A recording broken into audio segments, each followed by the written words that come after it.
Las secuelas de la salida de John Bolton de la Casa Blanca ha tenido secuelas en Latinoamérica, y es que el propio Donald Trump ha señalado que no estaba de acuerdo en la salida militar en este país.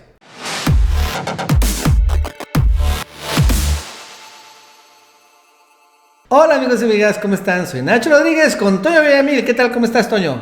Hola Nacho, buenas tardes. Y el día de hoy vamos a hablar sobre secuelas que está dejando la salida de John Bolton, el halcón de seguridad nacional que era muy pro guerra, que iba a estar a punto de llegar a Estados Unidos a la guerra con Irán, con China y en Venezuela. Y hoy como Donald Trump ha dado un giro de 180 grados, cuando menos en Venezuela, y ha declarado públicamente que no está de acuerdo en lo que estaba haciendo Bolton allá en Venezuela. Vaya, incluso no descartó ni siquiera reunirse con Maduro, en algo que es verdaderamente sorprendente. Pero al mismo tiempo suenan los tambores de guerras allá entre Venezuela y Colombia. Cuéntanos, Toño.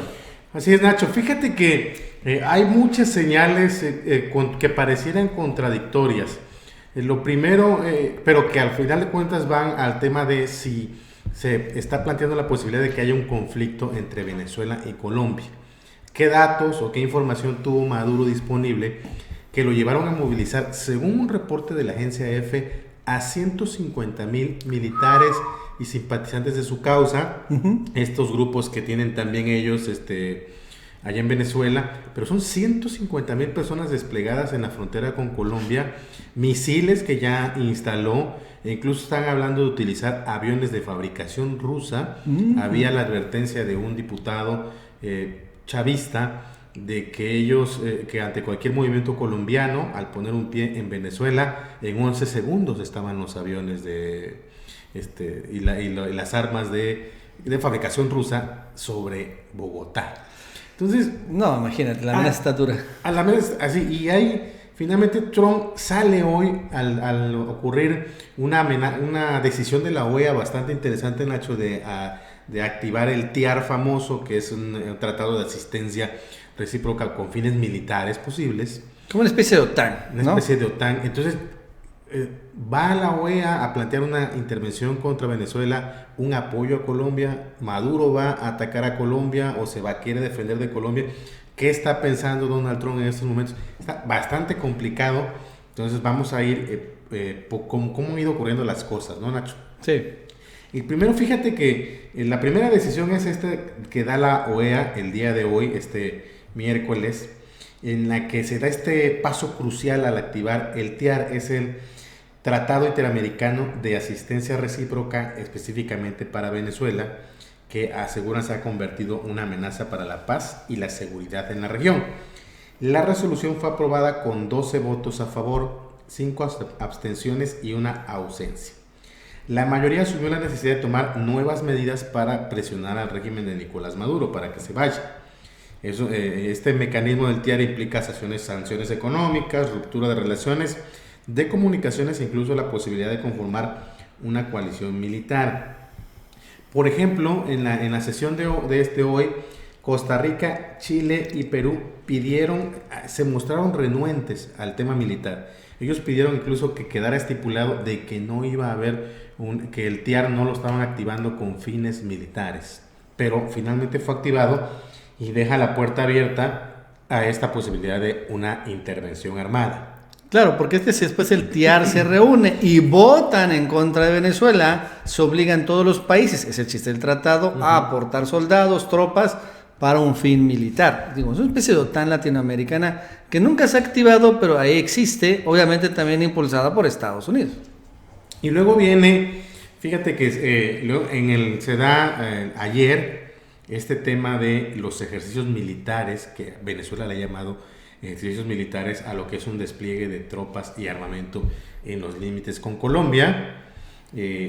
Estos ejercicios militares incluyen, de acuerdo a la agencia EFE, que habló con comandantes de la Fuerza Aérea Venezolana, despliegue de baterías antiaéreas, vehículos blindados, lanzacohetes móviles y un helicóptero, fue lo que ellos llevaron. EFE también está logrando acreditar que hay al menos 150,000 efectivos militares y policíacos desplegados en la frontera.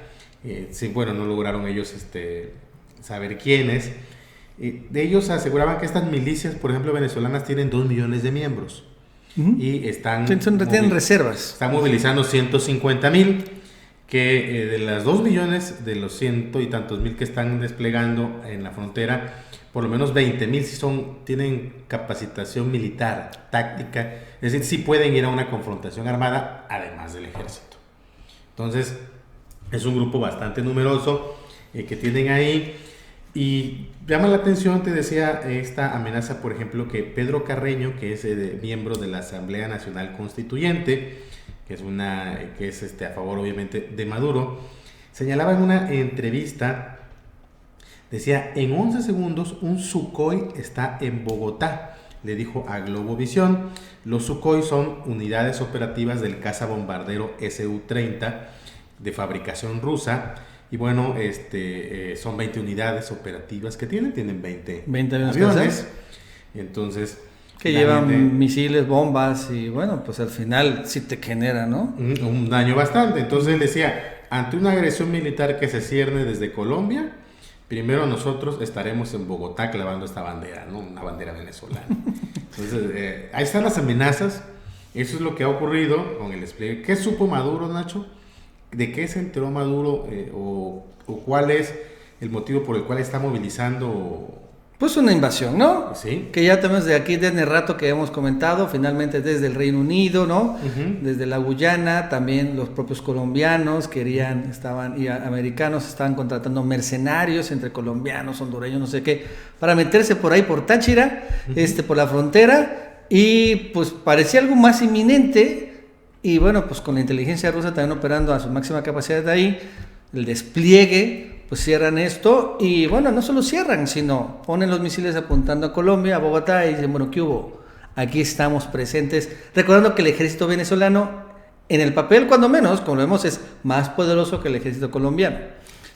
Sí, fíjate, Nacho, que nosotros hicimos un video, ¿te acuerdas? Hablando de cómo los rusos estaban desplegando ahí en Táchira, sí. Que luego incluso ahí hubo alguien que lo intentó cuestionar un poco, que no era cierta, y luego con los días se ha ido confirmando que efectivamente lograron cegar la posibilidad de una invasión que parecía inminente, de acuerdo a los reportes que tenía el propio Maduro.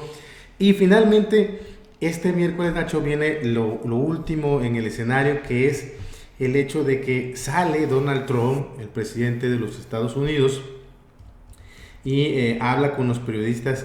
Al referirse al cese de John Bolton, toca el tema de Venezuela y dice, no estaba de acuerdo con la actitud de John Bolton en lo que se refiere a Venezuela. Creo que se pasó de la raya y demostré estar en lo cierto. Pero siempre vigilamos a Venezuela muy de cerca. Esta es la plática que tuvo con los periodistas. No, I disagreed with John Bolton on his attitudes on Venezuela. I thought he was way out of line, and I think I've proven to be right. But we are always watching Venezuela very, very closely. Pues, ¿cómo ves, Nacho? Pues es interesante porque al final, ¿cuál era la estrategia de John Bolton? Invasión militar en Venezuela. Entonces, si no está de acuerdo Estados Unidos, has dicho Trump con esto, supongo que ahora ya no debe venir una invasión militar. Incluso también eran sanciones económicas extremas, llegando hasta intentar generar hambruna en Venezuela, ¿no? Impedir que entraran alimentos a Venezuela, algo ya demasiado en el extremo. Entonces, bueno, yo no sé, igual venga un relajamiento de estas sanciones en Venezuela, también de la amenaza militar, a la probable activación del diálogo que ya ha estado encaminado, los rusos si quieren diálogo también, ¿no? Al final siempre una solución con Venezuela, entre Estados Unidos tiene que estar ahí Rusia necesariamente, China también. Entonces podría ser buenas noticias, pero es que con los Estados Unidos nunca se sabe. Pero finalmente hay que recordar que antes de correr a John Bolton, ya en las últimas semanas, Trump había mandado señales de que había intentos de acercamiento con Maduro. Hoy le preguntan ahí en la Casa Blanca, oiga, ¿se reuniría con Maduro? Y no dijo que no. Porque antes decía que no, ¿no? Dice que no, porque Maduro sí se quiere reunir con Trump, porque sabe que una vez que se reúne, se toma una foto con Trump, se soluciona el problema, ¿no? Sí. Se llega a cualquier acuerdo, no importa qué acuerdo, pero se soluciona el problema, cuando menos de su legitimidad. Y es que no lo pudieron tumbar. No lo pudieron tumbar a Maduro, pensaban que era alguien sencillo, impopular, que no lo quería la gente, y no pudieron, ¿no? Y ahora Nacho, fíjate, Maduro hace una buena jugada táctica porque pasa de la defensa al ataque. Al tener desplegados misiles y toda una infraestructura militar en la frontera con Colombia, pone a Colombia en una situación de riesgo, pone a la OEA al pendiente, mete en un brete de Estados Unidos porque de pasar de invadir a Venezuela ahora está pensando en cómo defender a Colombia. Entonces el problema de Maduro ya en estos momentos no es que lo invadan a él, el punto es ¿cómo lo desactivas a Maduro? ¿Cómo desactivas al loco de Maduro, ¿no? Que están poniendo y ya apuntando misiles a Colombia, ¿no? Entonces finalmente este es un cambio del tablero. Claro. John Bolton se ha ido y John Bolton, que era el guerrerista que podría haber convencido a Trump de tomarle la palabra a Maduro en una confrontación armada, pues ya no está, y la señal de Trump hoy es de paz. Pues vamos a ver, ojalá que sí sea un cambio ya de verdadero, cambio de mentalidad de Trump, ya una aceptación de que sencillamente lo que estaba haciendo no iba a funcionar ni en Venezuela, ni en Irán, ni en China, ni en ningún lado estaba funcionando, solo está generando más problemas a Trump, y que lo único que está provocando para Trump era que fuera a perder la reelección. No sé si ahorita se fuera a salvar, pero cuando menos, claro, desactivar este conflicto en Venezuela, pues le va a dar, pues no estar atento, ¿no? A seguir haciendo el ridículo internacional, porque lo que está haciendo Estados Unidos honestamente y con Juan Guaidó, ni se diga. Gracias, Toño. Estamos al pendiente, Nacho. Que tengan un buen día y nos vemos en el próximo video.